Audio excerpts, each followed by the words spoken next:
But I do want to say one thing, though. I thought this was my building, and I feel terrible that I'm getting stopped, accosted, asking for passes. Everybody in this building should know who the hell I am. And I'm getting stopped. I can't move around this building. Like I was like, what the hell? Is this Madison Square Garden? I'm going to have to call Mr. Dolan and say, geez, is my number in the rafters or what? When you talk about Patrick Ewing, you're talking about grit, dominance, and unrelenting toughness. A warrior in the paint who carried the New York Knicks with his heart. But greatness isn't built in isolation. It's cultivated in fierce competition. For every highlight dunk or turnaround jumper Patrick delivered, there were competitors who pushed him to elevate his game and tested his skills at every turn. So, let's dive into the players Patrick Ewing considered the toughest of his basketball career. But before proceeding, please take a second and hit that subscribe button and like this video. This will mean the world to us. Thanks. Hakeem Olajuwon, the footwork's masterpiece. Hakeem's athleticism and dominance under the basket made him one of the most feared players of his generation. For Ewing, no single player combined Olajuwon's unique blend of intelligence, skill, and sheer determination.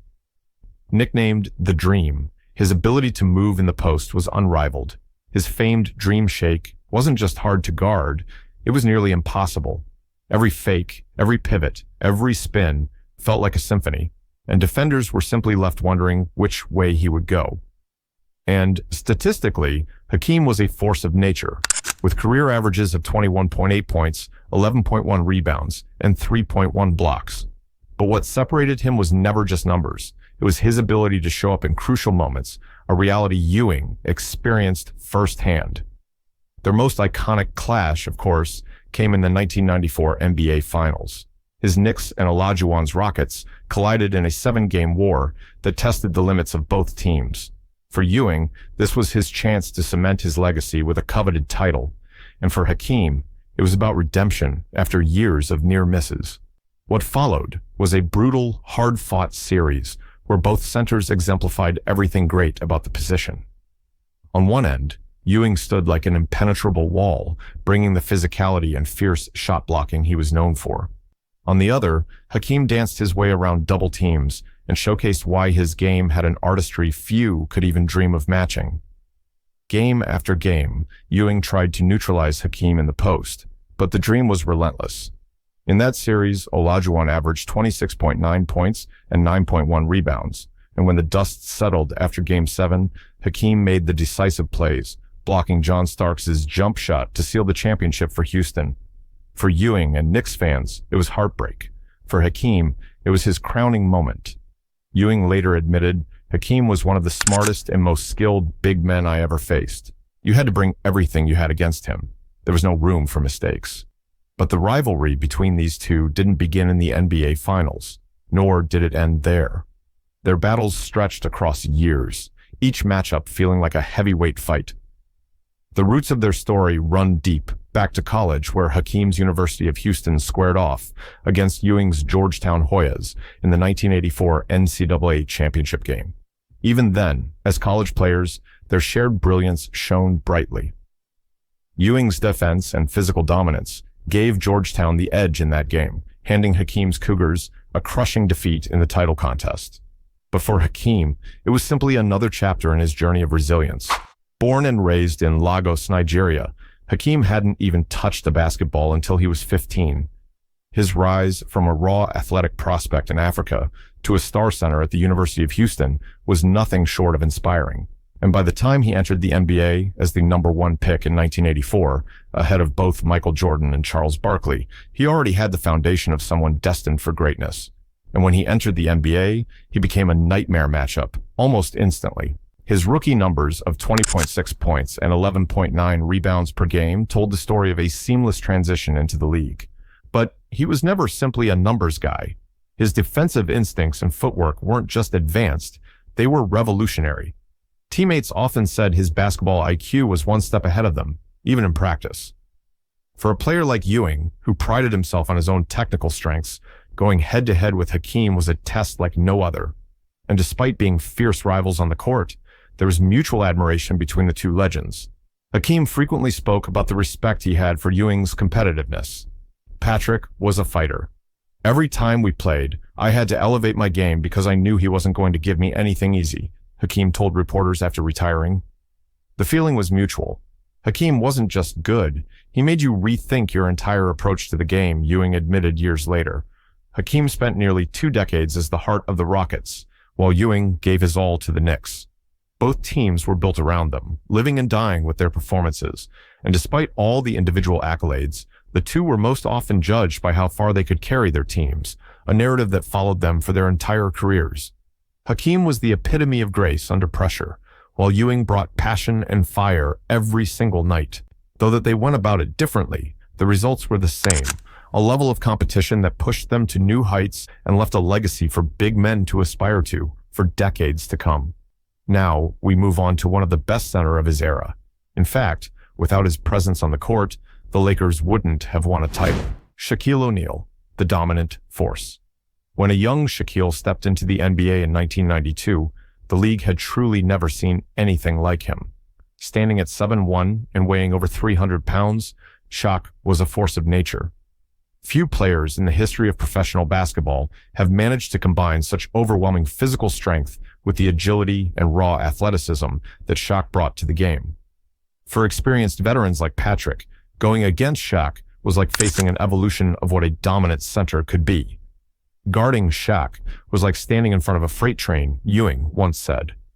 The sheer power Shaq possessed, even early in his career, completely changed the center position.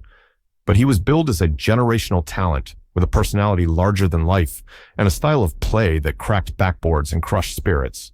He didn't enter the league with a quiet arrival. He exploded onto the scene. After dominating at LSU, where he became a 2-time All-American and left college basketball reeling from his powerhouse performances, he declared for the NBA draft as a junior. Selected first overall in 1992 by the Orlando Magic, Shaq quickly transformed the franchise into an instant contender. Averaging 23.4 points, 13.9 rebounds, and 3.5 blocks in his first season, he didn't just win Rookie of the Year, he shattered expectations.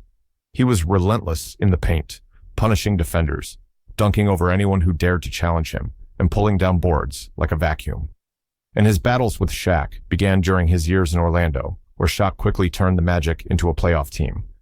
Their matchups were classic old school versus new school battles, pitting Ewing's finesse, savvy, and defense against Shaq's raw athleticism and brute strength. Facing Shaq was different from anyone else, Ewing admitted.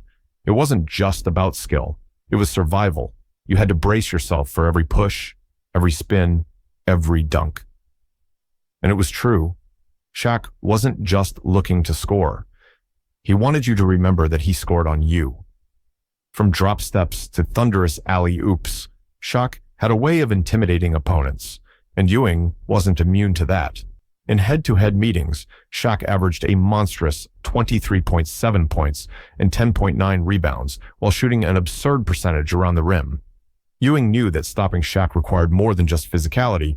It required strategy, patience, and a whole lot of luck. You had to pray he'd miss because you weren't stopping him near the basket, Ewing said bluntly. And one of their more memorable showdowns happened during the 1995 Eastern Conference semifinals, where Ewing's New York Knicks squared off against Shaq's Magic. Shaq, at just 23 years old, was already a dominant force, and in what was supposed to be one of the most physical series in recent memory, he proved how quickly he was rising to the top of the league. Orlando defeated New York in that series in a hard-fought 7 games, with Shaq averaging 24.3 points and nearly 11 rebounds per game.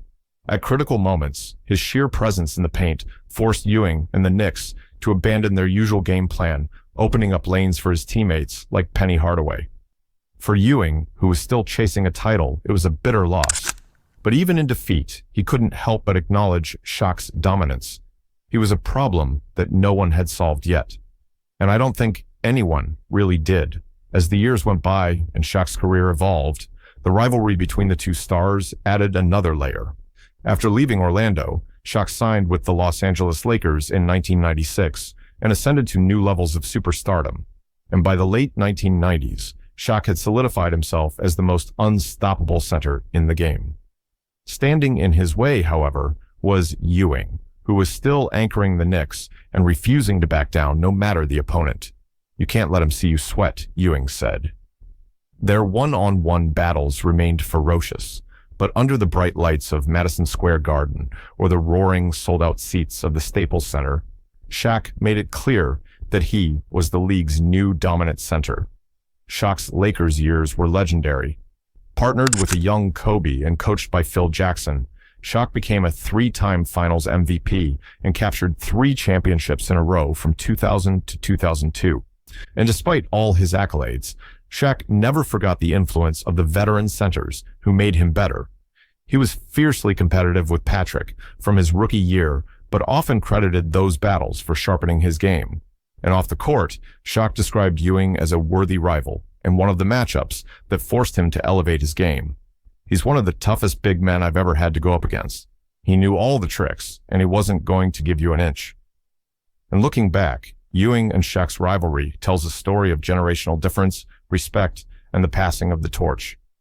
Both men left an indelible imprint on the game and remain icons of the NBA's rich history of dominant big men. And the next player was literally a master of defense, and Ewing only had a front row seat to witness it all. David Robinson, the defensive anchor. Known as the Admiral, Robinson brought a unique combination of speed, power, and agility to the court. Standing at a towering 7'1", but moving with the quickness of a guard, he was a generational talent who tested every single defender he faced, and Patrick was no exception. Their duels in the paint were nothing short of battles between 2 modern-day gladiators. His career averages of 21.1 points, 10.6 rebounds, and 3 blocks per game reflected just how dominant he was. But what made him a true nightmare for Ewing was his ability to adapt to any scenario. Ewing would later say, what made David so difficult was his ability to adapt. If you sagged off, he'd knock down the jumper. If you played him tight, he'd go right around you. Every matchup with Robinson felt like a chess game where neither player could afford even a momentary lapse. It wasn't just a battle of strength, but also one of mental endurance. But his journey to becoming one of Ewing's toughest rivals didn't begin in the NBA. His story is one of dedication, perseverance, and eventual dominance. Unlike most future stars, Robinson didn't initially see professional basketball as his destiny. Coming out of high school, he was only 6'6", a height many colleges deemed tall but not imposing for a center. It wasn't until he hit a remarkable growth spurt at the U.S. Naval Academy, shooting up to over 7 feet tall, that basketball began to take center stage. Even then, Robinson had reservations, as his initial commitment to the Navy came with a 5-year service obligation. And despite these challenges, he made his mark at the Academy in spectacular fashion, completely rewriting Navy's basketball record books. By the time he graduated in 1987, he had earned the Naismith College Player of the Year award, and his name had risen to the top of every NBA scout's list. Selected as the first overall pick by the San Antonio Spurs, Robinson began his career 2 years later after fulfilling his service commitment. The wait only built the anticipation for his arrival, and he wasted no time becoming an immediate star. His rookie season saw him average 24.3 points and 12 rebounds, numbers that instantly solidified his status as one of the NBA's elite, and his style of play was a stark contrast to Ewing's, and that's what made their matchups unforgettable. Ewing was known for his rugged physicality and mid-range shooting, while Robinson relied on his superior athleticism, finesse, and versatility. Where Ewing focused on bruising his way through defenders in the low post, Robinson would use his speed, footwork, and soft touch to outmaneuver even the league's best defenders. It was as though the Admiral's offensive game had everything. He could hit you with a turnaround jumper, blow by you with a quick first step, or contest nearly every shot on the defensive end with his extraordinary wingspan. Their battles became a yearly highlight in the Eastern versus Western Conference clashes, but the moments that stood out most were when they squared off in games with playoff stakes or pride on the line. Every time we played, you just knew it would be a war, Ewing said of their encounters. David didn't take plays off. He was in constant motion, and if you weren't careful, he'd wear you down. Unlike Ewing, who played on a New York Knicks team defined by its defensive grit and physicality, Robinson had a more versatile supporting cast, and the Spurs' approach to the game reflected that flexibility. Robinson's style of play often allowed his Spurs teammates to feed off his energy, but in games against Ewing and the Knicks, those matchups were always exciting to watch, due to the physical chess match between the two towering stars. For Ewing, it was a reminder that Robinson's game demanded constant adjustments. And while Ewing loved to punish opponents in the low post with his mix of finesse and physicality, Robinson would always find ways to neutralize his aggression, forcing him to think 2 or 3 steps ahead with every possession. The battles between them were contrasting masterclasses in what it meant to be a center in a golden era of basketball. And when Robinson retired in 2003, after cementing his place as one of the game's greatest big men, Ewing was among the first to pay his respects. "I'd rather play against him than play with him," Ewing joked, referencing Robinson's unrelenting competitiveness. But there was no one else like him. He raised the bar for all of us. Robinson reciprocated the sentiment, praising Ewing's toughness and his role in leading the Knicks to perennial playoff contention. The two players, while not tied as closely together in public memory as some other rivalries, nonetheless shared bond, forged in years of brutal, hard-fought matchups. Their duels were a treat for fans and a constant challenge for each other. Moses Malone, the rebounding machine. By the time Patrick entered the league in 1985 as the first overall pick, Moses was already an established titan. With years of dominance under his belt, Malone was a 3-time MVP, a 12-time NBA All-Star, and a champion whose relentless work ethic and punishing presence in the paint earned him the nickname Chairman of the Boards. And for Patrick, a promising young rookie and the future of the New York Knicks franchise, facing Malone was like enrolling in basketball's toughest graduate program with the most unforgiving professor. For all the rookies who got humbled in the NBA, Moses was the teacher, Patrick said in admiration. He wasn't flashy, but he did all the dirty work better than anyone. You couldn't rest for a second with him. Born in Petersburg, Virginia in 1955, Malone learned early the value of grit and determination. As a teenager, he dominated on the court, earning national recognition as a high school basketball prodigy. In 1974, a still raw but incredibly athletic Moses made history by skipping college and becoming the first high school player to go directly to the professional leagues when he signed with the Utah Stars of the ABA. His transition to professional basketball was rocky at first. Dealing with the physicality and speed of older, more experienced players presented an uphill battle for the young phenom. But if Moses was anything, he was relentless. By 1983, he had reached the pinnacle of the sport, leading the Philadelphia 76ers to an NBA championship and solidifying his place as one of the greatest centers in history. His famous faux prediction before the playoffs, a claim that the Sixers would sweep every series, proved prophetic as Philadelphia dominated the postseason behind his 26 points and 15.8 rebounds per game. This was the Moses who Patrick had to face as he entered the league, a player battle-tested and still as tough as anyone on the hardwood. And what made Moses different wasn't just his historic numbers, 27,000 career points over 21 seasons, but his approach to the game. He played with a chip on his shoulder, determined to show the world what toughness meant. He wasn't pulling defenders out with jaw-dropping fakes or dazzling the crowd with finesse moves. No, Moses was pure, unfiltered basketball grit.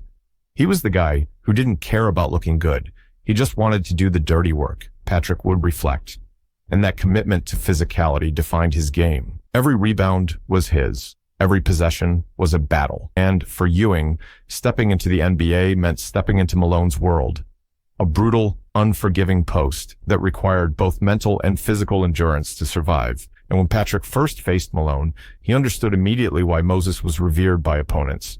Even past his peak, Malone remained a teacher on the court, embodying the toughness that defined big men of the era. And what stood out wasn't just the raw numbers, though the nearly 10 rebounds per game he averaged against Ewing was still staggering, but it was the way Moses imposed his personality on the game. And while Malone was no longer in his prime when Patrick entered the league, his reputation cast a long shadow across the NBA. What Patrick and other young stars quickly learned was that Moses didn't just rely on physicality, he had an incredible basketball IQ. He was a master at positioning himself perfectly for rebounds and one of the greatest offensive rebounders the game has ever seen. Time and again, Patrick watched Malone pull down a missed shot right over a taller defender and put it back up for 2 points. You'd think you had him boxed out, Patrick said. Then, out of nowhere, he'd grab the rebound because he just knew where the ball was going.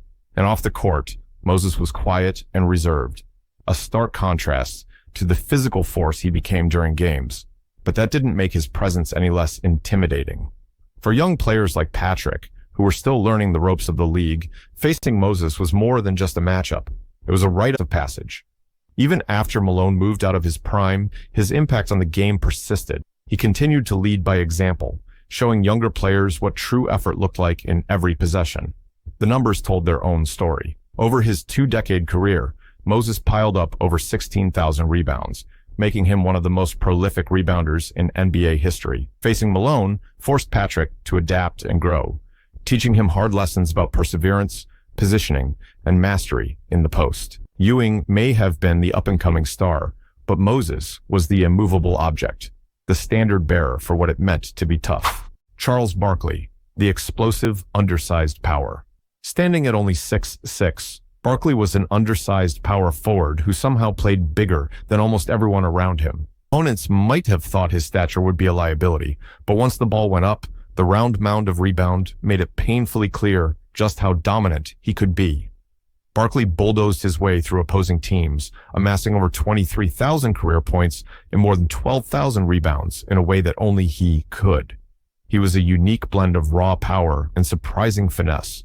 And for Patrick, every matchup against him was a war of will, strength, and skill. And when Charles entered the NBA as the 5th overall pick in the iconic 1984 draft, yes, the same one that brought us MJ, Hakeem, and John Stockton, he was considered something of a question mark. Coming out of Auburn University, Barkley was explosive but unconventional. Standing significantly shorter than the average power forward at the time, Barkley's frame was stocky, but his athleticism and rebounding instincts quickly silenced any doubters. He was fearless and could go toe-to-toe with anyone, making him a nightmare for bigger players like Ewing, who was used to towering over his counterparts in the post. Ewing actually admitted Chuck may not have been the biggest guy, but you couldn't outwork him. You could try, but he'd just keep coming, and coming, and coming. They saw each other frequently in regular season matchups between the 76ers and the Knicks, and every game was guaranteed to be physical. Ewing, the polished 7-footer with a smooth, mid-range jumper and a knack for blocking shots, often tried to use his size to his advantage. But Barkley played with an energy that defied his frame. He routinely outworked bigger opponents, racking up second-chance points, slashing to the basket with his steamroller-like drives, and cleaning the glass as if he were 7 feet himself. Barkley didn't care how big you were, Patrick later said. He wasn't scared of anyone. He'd just lower his shoulder and make you feel it. And one of the defining characteristics of their battles was his intimidating physical presence, coupled with his undeniable charisma. Barkley didn't just beat you with his game. He got inside your head with his relentless trash talk and larger-than-life personality. He had a way of making things personal, turning every possession into a pride-driven showdown. Despite being all-out opponents on the court, there was no shortage of respect between the two giants of the game. Barkley was never shy in acknowledging Ewing's dominance as one of the best centers of their era, and the respect was mutual. Patrick had real admiration for his ability to consistently win battles that should have been unwinnable given his size disadvantage.